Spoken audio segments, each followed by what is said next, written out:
तो हम यहाँ पर हाइड्रोजन के लिए बोर मॉडल की बात कर रहे हैं।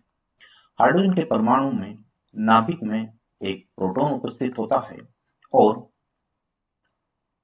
बाहर कक्षा में एक इलेक्ट्रॉन चक्कर लगा रहा होता है। तो यह इलेक्ट्रॉन मैंने प्रथम ऊर्जा स्तर में बनाया हुआ है। हमें पता है कि जब हम परमाणु को कुछ ऊर्जा देते हैं तो यह इलेक्ट्रॉन ऊर्जा ग्रहण करके उच्च ऊर्जा स्तर में संक्रमण करता है। यह ऊर्जा स्तर तीसरा है, जिसकी ऊर्जा को मैं E3 से प्रदर्शित कर लेता हूं और प्रथम ऊर्जा स्तर की ऊर्जा को E1 से प्रदर्शित कर लेते हैं। इस प्रक्रम को अवशोषण कहा जाता है। इलेक्ट्रॉन तीसरे ऊर्जा स्तर में बहुत ही कम समय के लिए रहेगा और यह अस्थायी रहेगा, इसलिए इलेक्ट्रॉन वापस से प्रथम ऊर्जा स्तर में संक्रमण करेगा।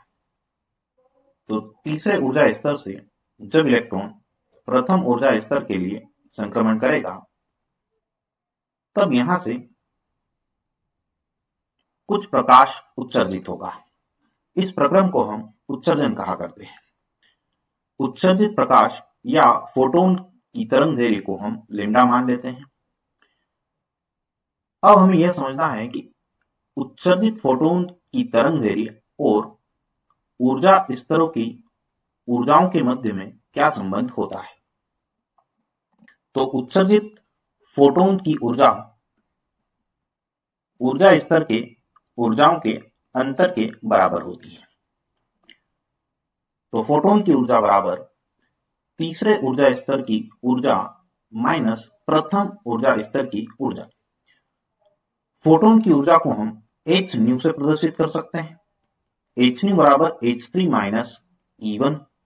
अब क्योंकि हमें लैम्डा के मध्य संबंध चाहिए, तो फोटोन की आवृत्ति को हम तरंगदैर्घ्य लैम्डा में परिवर्तित करेंगे। इसके लिए हम एक संबंध प्रयोग कर सकते हैं, C बराबर लैम्डा गुणित न्यू।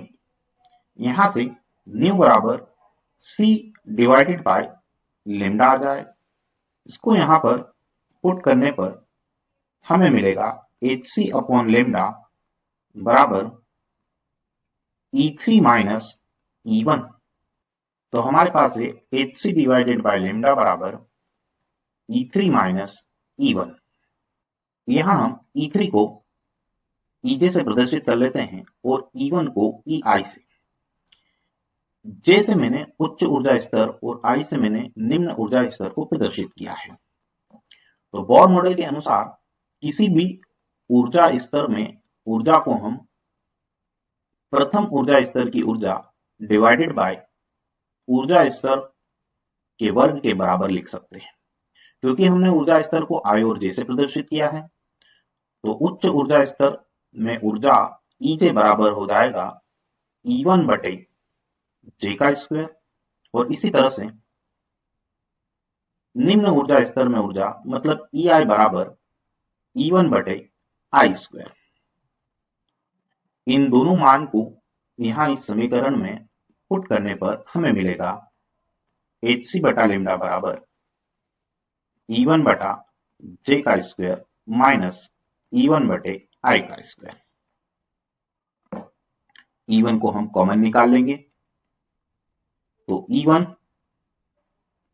1 बटा J का स्क्वायर माइनस 1 बटा I का स्क्वायर।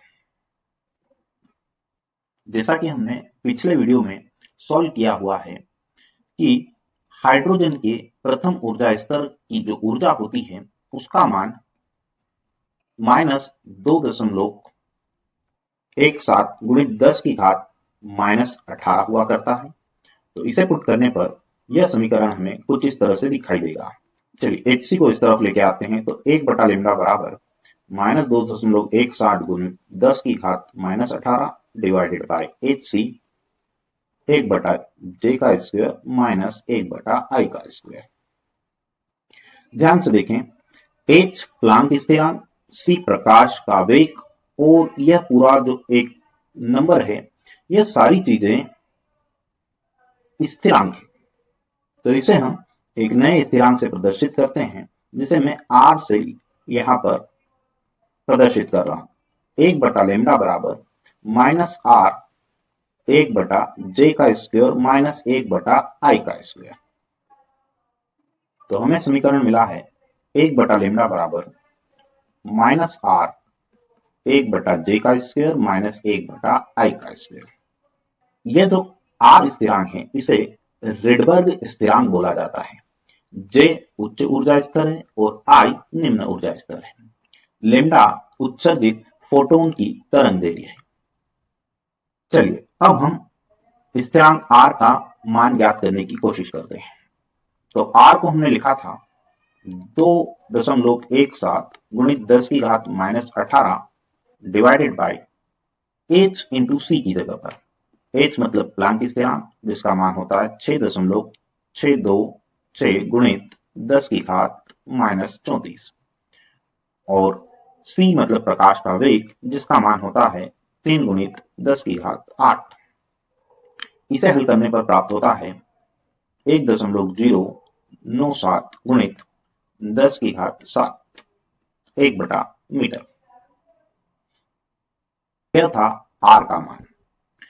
चलिए यहां पर इस ब्रैकेट में अगर हम माइनस का गुणा कर दें तो यह समीकरण हमें कुछ इस तरह से दिखाई देगा। 1/λ बराबर आर, ये माइनस और ये वाला माइनस गुणा होकर के प्लस हो जाएगा तो आई वाला जो पद है वो हमें धनात्मक मिलेगा। 1/i का स्क्वायर माइनस 1/j का स्क्वायर। तो यह है आपके पास में बामर रिडबर्ग समीकरण जिससे हम संक्रमण के दौरान अवशोषित फोटोन या उत्सर्जित फोटोन का तरंग दैर्घ्य ज्ञात कर सकते हैं। इसे निकालने के लिए हमने बोर मॉडल का प्रयोग किया है और अगले वीडियो में हम जानेंगे कि किस तरह से इस समीकरण को हम हाइड्रोजन के उत्सर्जन स्पेक्ट्रम को समझने में प्रयोग कर सकते हैं।